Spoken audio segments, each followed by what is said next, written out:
রামচন্দ্রপুরের গল্প। নদীর কূল ঘেঁষে গড়া গ্রাম নয় এক ইতিহাস।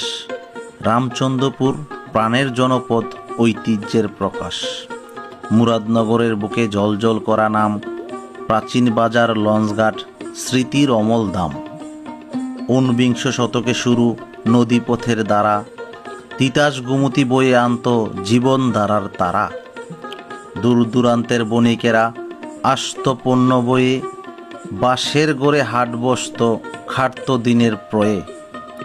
মঙ্গলবারের হাট আজও ধরে রেখেছে রীতি, চাল ডাল মাটির হাড়ির খোঁজে আসে জনস্মৃতি। ইট সিমেন্টে বদলেছে রূপ, বদলায়নি মন, ঐতিহ্যের পাতা আজও করে কান্নার কণ্ঠন। লঞ্চঘাটে লাগত বীর, হোমনা আর ডাকা গন্তব্য, পাটদান কলার বোঝাই ছিল কত সহজলভ্য। ঘাটে বসত পালাগান, যাত্রা আর কবিগান, সুরে সুরে মন হারাত, বাসত প্রাণে প্রাণ।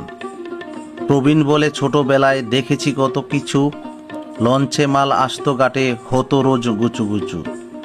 সেই কথা আজ স্মৃতির মতো নদীর ঢেউয়ে বাজে, রামচন্দ্রপুর এক প্রাণ প্ররাণ বাঁশির সুরে সাজে। এই ঘাট, এই বাজার শুধু নয় বাণিজ্যের পথ, এখানে মিশে আছে প্রেম, গান আর জীবনরথ।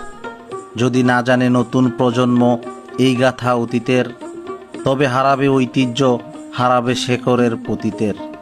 তাই এসো বাঁচাই তাকে, ঐতিহ্যের সাক্ষী শত।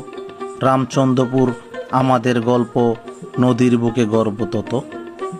ধন্যবাদ ভিডিওটি দেখার জন্য। ভালো লাগলে আমার পেজটিকে ফলো দিয়ে রাখবেন এবং লাইক, কমেন্ট, শেয়ার করার অনুরোধ রইল। আল্লাহ হাফেজ।